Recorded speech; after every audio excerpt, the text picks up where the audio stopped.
Life is messy. It can be, really. And even though we try to live lives that are successful, lives that God would be pleased with, we messy. We messy. We could want to be the best husbands, but our eyes may wander.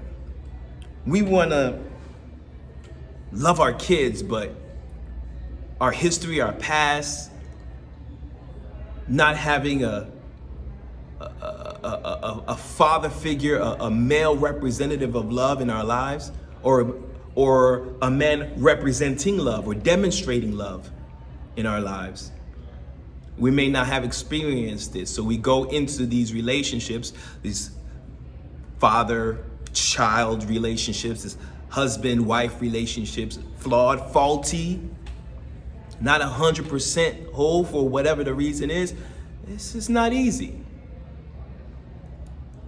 My wife and I, we went to Chicago in the beginning of June, and one of the main reasons why we went over there is because we love this ministry called NY. And it's an awesome place. We always watch it on YouTube. We love the pastor. And so that was like our big thing, right? It was kind of like going to Disney, right? We're going to Orlando, to go to Disney. No, for us, it's like we're going to Chicago for NY. And it was so dope to go there. And during the service, the pastor was preaching, Pastor Clank, and he was kind of talking about this same topic of relationships and being faulty, and using kind of like the phrase or the term, I'm only human, God is not done with me yet, right? He's still working on me. He's basically said, don't give me that, right? That was his quote, don't give me that. The reason why you're not where you need to be in these relationships is because you're not spending enough time with God, not hearing the voice with God, not spending enough time in worship. There is something to say to that. And I as I reflect on that thought, right, it makes me think that there's nothing wrong with, it is what it is, right? We are humans. We live in we live in a place that is consumed with sin. This place is cursed, and until Jesus comes again and revamps this whole place, right? Refurbishes it, right? Reconstructs it. Matter of fact, burn it down to the ground and start it all over again. And we will always have to deal with this messiness. But I do believe and I do agree that what Pastor Clank was sharing with is that a lot of the ways that we express these messy things in our lives are really cop-outs. Like we're just copping out. We stay in that, we end that sentence, that phrase, that cliche with a period. I'm only human. Or the Lord is still working on me. He's not done with me yet. And usually it's a cop-out and not taking responsibility. And when I say we're not taking responsibility, I'm not owning to the fact that we're messy. That's, for me, is the easy part. We got from a place where we denied it, act like it didn't exist, to now being humble enough to be like, yo, I am messy. I'm not perfect. We're beyond that. Now it's like, okay, what we going to do from there? That's taking responsibility. Taking responsibility is not owning up to the things that you do, but going beyond that. What are you going to do now? Me saying I'm only human should not ever be a period, end with a period, but it should be a comma. Not only human. I am only human, but where do we go from there? And when you have a relationship with God where you worship Him, you're in His face, you're in His presence, He will continue to weed and shift. He will continue to uproot and take those things. He will put you in opportunities and situations to be able to be tested so that you can uproot and pull these things out so that you can be the best husband the best father, despite your circumstances, despite your flaws, despite where you came from in your background, despite those things that came into your life to cause you harm, those traumas, despite all of them, we can grow and have healthy relationships. We can. Don't use your humanity as a cop-out. Because we're not only just simple humans that have a flesh and a mind. We have a spirit. And I would say simply, what is it that's operating us? What is our operating system? You all have phones, and those of you who have iPhones, it gets updated every 5 minutes, right? You have software upgrades and updates. So what was the software inside of you that's operating your decision making? Is it your flesh? Is it your mind? Or is it the thing that connects you with a perfect, holy, sovereign God? Our spirit.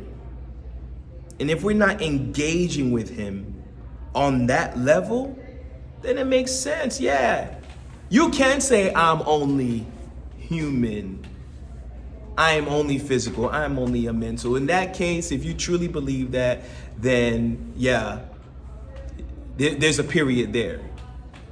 But not for me, not for me, not for me. I am human. I have a mind, I have a flesh that wants to be gratified. I have desires that wants to be satisfied. I have itches that wants to be scratched. But to what end? To what end? And if it's just for that, that's a temporary decision that you're making. But our relationships, they're much more spiritual, especially those covenants of marriage and your children. These are lifelong relationships that a temporary itch satisfied should not take precedent over these things. They should not. So how do we determine? How do we get away from making decisions because of our flawedness? We have to tap into that perfect realm. Now, do we stand to be perfect? I would say no. We may still make faulty decisions, but it cannot end with a period. It must end with a comma. I am flawed, but I am growing. I am progressing. I want to make my relationships right. I want to make them healthy. And if I've done anything to harm them, to bruise them in any way, I will do what it takes to rehabilitate them. And ultimately, that cannot be done in our own strength. It cannot be done in our own power. It cannot be done in our own might, because if it was possible, we would have been successful at it, and we would not use the excuse, I'm only human. So we got to tap into something beyond us, and it can really only come through worship. That's my perspective. You can call it a worldview, but when I look around, man, I don't see nothing. I don't see nothing that's greater than tapping into the presence of God, the creator of the universe. Not the universe. Now I'm being a little petty. But the universe, the stars and the sky and the incense and all these physical things will not be where I find my destiny, the totality of who I am as a man. I will not find it in horoscopes. You can't tell me who I am and where I'm going from looking how the stars are moving, how the moon is shaped. You can't. I refuse to believe it, because I've tapped into something that is beyond anything physical. And the moon is beautiful, don't get me wrong. The stars at night, they shine, they're beautiful. You can see something glorious and majestic about them, but I believe they're only stardust. They're only evidence that there's someone beyond this world that we see with our eyes that is truly glorious. And we can tap into him, not it. Is not a vibe. It is not an energy. Now it can be, you can use those as analogies all you want. You can use it as an analogy all you want. But it is not a substance, it is not a force, it is a person. Now I know for the most part, I'm preaching to the choir, but maybe not, because even the choir needs to be sung to. Because we in the choir sometimes, we act like we don't have access to this place where we can tap into something way greater than our mind, way greater than what we feel.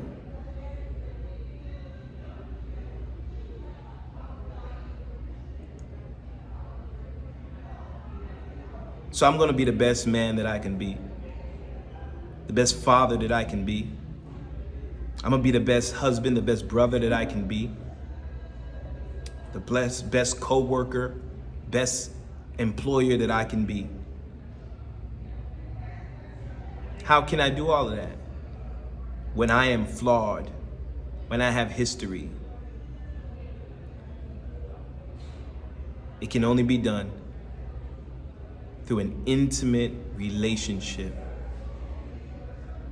to a place of where I worship and I can hear the voice of God, and that he directs my every move, my every move. That even when I start to veer to the left, I can be reminded to submit my thoughts under the authority of Jesus Christ. Yeah, man.